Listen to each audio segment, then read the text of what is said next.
Assalamualaikum warahmatullahi wabarakatuh. Perkenalkan, nama saya Inggiduana Putri. Di sini saya akan menjelaskan pengertian tentang ijtihad.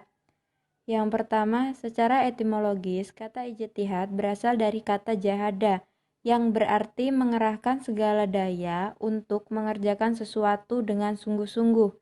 Dan secara terminologis, ijtihad berarti mencurahkan segala kemampuan untuk mengeluarkan istinbat hukum syar'i dan nas sumber hukum syara, yaitu Al-Quran dan Sunnah Rasul.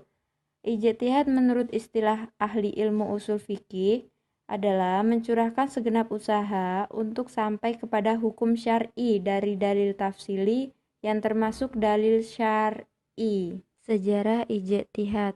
Ijtihad dalam sejarah dan perkembangannya telah ada sejak zaman Rasulullah Shallallahu Alaihi Wasallam. Rasulullah Shallallahu Alaihi Wasallam sendiri adalah mujtahid pertama. Ijtihadnya terbatas dalam masalah-masalah yang belum ditetapkan hukumnya oleh wahyu. Apabila hasil ijtihad Rasulullah Shallallahu Alaihi Wasallam itu benar, maka turun wahyu membenarkannya. Dan jika ijtihad Rasulullah Shallallahu Alaihi Wasallam salah, turun wahyu untuk meluruskan kesalahan itu. Contoh ijtihad Rasulullah Shallallahu Alaihi Wasallam yang mendapat pembenaran wahyu adalah ijtihadnya tentang pembebasan tawanan perang Badar. Ketika itu umat Islam memenangkan pertempuran dan banyak tentara musuh yang tertawan. Rasulullah Shallallahu Alaihi Wasallam bertanya kepada sahabat-sahabatnya mengenai tawanan perang tersebut. Umar bin Khattab menjawab, tawanan perang itu hendaknya dibunuh. Sedangkan Abu Bakar As-Siddiq menyatakan agar tawanan itu dibebaskan dengan syarat membayar fidyah atau denda. Rasulullah Shallallahu Alaihi Wasallam lalu mengambil keputusan bahwa tawanan perang itu dibebaskan dengan membayar fidyah. Keputusan ini merupakan ijtihad Rasulullah Shallallahu Alaihi Wasallam, meskipun dimusyawarahkan terlebih dahulu dengan sahabat-sahabatnya.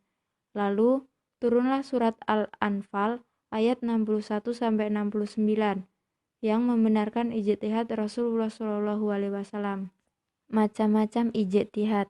Yang pertama, ijtihad fardi atau individual, yaitu ijtihad yang dilakukan oleh seseorang mujtahid secara individual.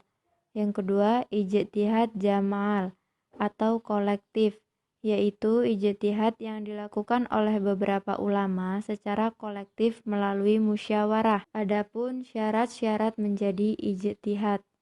Yang pertama, mengetahui isi Al-Quran dan Sunnah yang berkaitan dengan hukum. Yang kedua, mengetahui ilmu Al-Quran dan As-Sunnah. Yang ketiga, mengetahui latar belakang sejarah turunnya ayat Asbabun Nuzul dan latar belakang sejarah munculnya hadis Asbabul Wurud. Yang keempat, mengetahui masalah-masalah ijma ulama. Ijma adalah sumber hukum yang ketiga. Yang kelima, mengetahui seluk-beluk qiyah dan dapat menerapkannya. Yang keenam, mengetahui bahasa Arab sebagai dasar memahami Al-Quran dan hadis. Yang ketujuh, mengetahui usul fikih sebagai dasar berijtihad. Yang kedelapan, mengetahui tujuan syariat Islam. Yang terakhir, mengetahui kemaslahatan berdasarkan pertimbangan akal sehat dengan menguasai ilmu logika agar dapat menyimpulkan hukum dengan benar dan sanggup mempertanggungjawabkannya. Hukum ijtihad. Yang pertama, wajib ain, yaitu sebagai seorang mujtahid yang ditanya tentang suatu masalah dan masalah itu akan hilang sebelum hukumnya diketahui atau ia sendiri mengalami suatu peristiwa yang ia sendiri juga harus segera mengetahui hukumnya.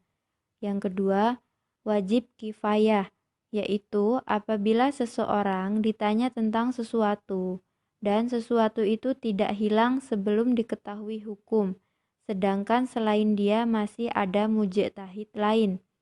Yang ketiga, sunnah, yaitu ijtihad terhadap suatu masalah atau peristiwa yang belum terjadi, yang kemungkinannya terjadi atau tidak terjadi. Yang keempat, haram, yaitu berijtihad terhadap masalah yang sudah ditetapkan secara qat'i sehingga hasil ijtihadnya bertentangan dengan dalil syara. Contoh ijtihad dilakukan pembukaan oleh seluruh ulama untuk penentuan 1 Syawal.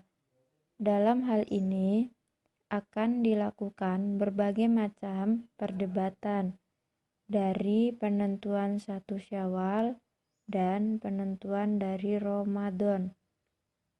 Pembuatan bayi tabung yang dimana tidak ada pada zaman Nabi Muhammad SAW, yang kemudian menjadi sebuah bentuk solusi bagi orang untuk menyelesaikan permasalahan kesuburan.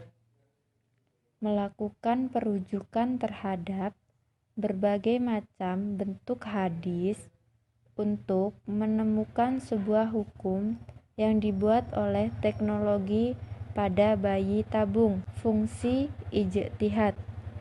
Pada dasarnya, ijtihad memiliki fungsi membantu manusia menemukan solusi hukum suatu masalah yang belum ada dalilnya di dalam Al-Quran dan hadis. Sedangkan tujuan ijtihad adalah untuk memenuhi kebutuhan umat Islam dalam beribadah kepada Allah pada waktu dan tempat tertentu. Sekian penjelasan saya mengenai ijtihad. Saya akhiri. Wassalamualaikum warahmatullahi wabarakatuh.